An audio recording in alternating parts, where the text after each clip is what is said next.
नमस्कार। प्रादेशिक समाचार के साथ में यारमता सिंह। सुप्रीम कोर्ट ने आज अपने फैसले में कहा कि राज्य विधायकों द्वारा अनुसूचित जातियों एससी और अनुसूचित जनजातियों एसटी के भीतर उपवर्गीकरण की अनुमति है। भारत के मुख्य न्यायाधीश DY चंद्रचूड़ ने अपने फैसले में ऐतिहासिक साक्ष्यों का हवाला दिया और सुझाव दिया कि अनुसूचित जातियां एक समरूप वर्ग नहीं है। उन्होंने कहा कि इसका उपवर्गीकरण संविधान के अनुच्छेद 14 का उल्लंघन नहीं करता है और अनुच्छेद 15 और 16 राज्य को किसी जाति को उपवर्गीकृत करने से नहीं रोकते हैं। सर्वोच्च न्यायालय ने 6-1 के बहुमत से 2004 के EV चेन्नैया फैसले को खारिज कर दिया है। मुख्यमंत्री पेमा खांडू ने अपने सोशल मीडिया पोस्ट के हवाले से बताया कि राज्य सरकार 9 और उससे ऊपर के लेवल और 8 और उससे निचले स्तर के कर्मचारियों के लिए कठिन स्थान भत्ता में 25% का इजाफा किया है। लेवल 9 और उससे ऊपर के कर्मचारियों को कठिन स्थान भत्ते के तौर पे 6,625 और लेवल 8 और उससे नीचे के कर्मचारियों को 5,125 रुपये मिलेंगे। मुख्यमंत्री ने कहा कि टीम अरुणाचल के सदस्य राज्य की संपत्ति है। उन्होंने कहा कि राज्य के विकास और जीवन जीने को आसान बनाने में वे महत्वपूर्ण भूमिका निभाते हैं। मुख्यमंत्री ने कहा कि सरकार की ये जिम्मेदारी बनती है कि वे इन कर्मचारियों का ख्याल रखें ताकि वे राज्य और राज्यवासियों की सेवा करते हुए अपना सर्वश्रेष्ठ देना जारी रखें। मुख्यमंत्री पेमा खांडू और उप मुख्यमंत्री चाउना मेन ने कल नई दिल्ली में केंद्रीय वित्त मंत्री निर्मला सीतारमण से मुलाकात की। अपने सोशल मीडिया पोस्ट में इस बात को साझा करते हुए श्री खांडू ने कहा कि मुलाकात के दौरान अरुणाचल प्रदेश की आगामी परियोजनाओं पर विचार विमर्श किया गया। इस मौके पर केंद्रीय मंत्री के समक्ष अरुणाचल प्रदेश में भारतीय स्टेट बैंक की क्षेत्रीय कार्यालय की स्थापना करने की जरूरत पर भी सोच विचार करने का अनुरोध किया गया। श्री खांडू और श्री मैन ने प्रदेश में बुनियादी ढांचों के विकास के लिए केंद्र से लगातार सहायता और समर्थन के लिए प्रधानमंत्री नरेंद्र मोदी को सौंपे ज्ञापन की प्रति केंद्रीय वित्त मंत्री के साथ भी साझा किया।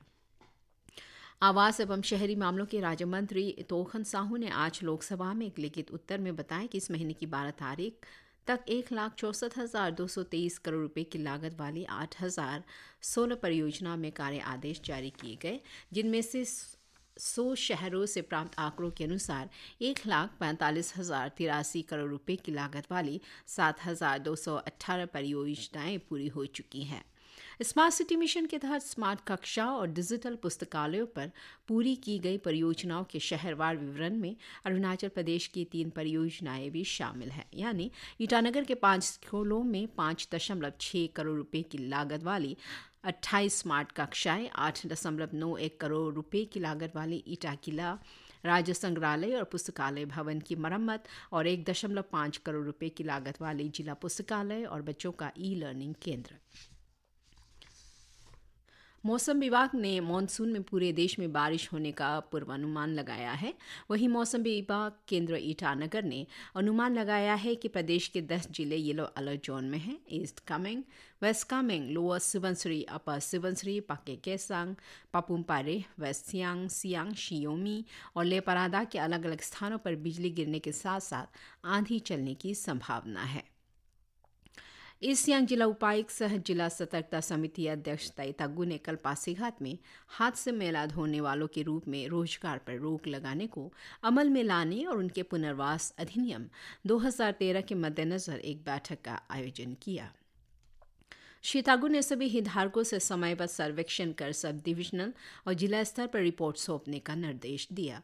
उन्होंने एक गरिमापूर्ण जीवन के लिए विभिन्न आजीविका योजनाओं के तहत कौशल विकास और सहायता के लिए समर्थन बढ़ाने का भी आग्रह किया।